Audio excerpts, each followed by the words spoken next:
A concelleira de Cultura, Patricia Lojo, acompañada dos membros da Comisión de Festas, foi a encargada de presentar a programación das Festas do Carme do Castelo, que se celebrarán do 18 ao 20 deste mes de xullo. A tradicional sardiñada e a foliada do venres dará paso aos concertos de grupos locais na Praza do Emigrante. Por parte do Concello, pois un pouco decir que colaboramos organizando o venres 18 de xullo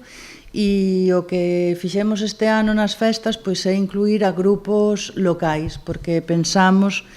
que é moi importante que os grupos da Pobra pois teñan un espacio nas festas do seu pobo, non? E neste caso vamos a ter a Brumeijo, que son daqui da Pobra, e despois vamos ter a Sabela King and the Heartbreakers, que son do Concello de Boiro, e despois os venres de Pincheiros e venres de Nazareno tamén terán cabida, como xa dixen, os grupiños locais. Un dos pratos fortes do programa será o sábado 19, co Festival Folk na Praza Alcalde II Durán, que chega este ano a súa 9ª edición e que terá a cantante SES como cabeza de cartel. A 20:45, como anunciei antes, empeza o Festival Folk, que as pandereteiras de arrancadeira, seguidamente sigue a media área e remata con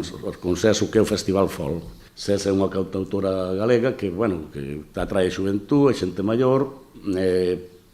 pega bastante forte, aunque agora non está no seu punto alá arriba de todo, pero, bueno,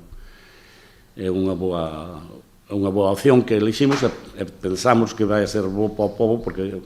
contamos que veña moita xente. Xa o último día, o domingo 20, terá lugar un dos actos máis solemnes e destacados, como é a tradicional procesión, que se celebrará tras a misa na honra da Virxe do Carme na igrexa de Santiago do Deán, prevista para as 7 da tarde. É moi importantísimo para nós o que é a misa na honra da Virxe do Carmen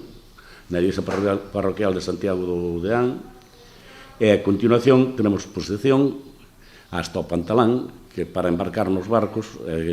contaremos con 3 catamaráns, un que pon o Concello e 2 que pon a Asociación das Festas e os veciños da Pobra, para ir á procesión a acompañar a Virgen polo mar.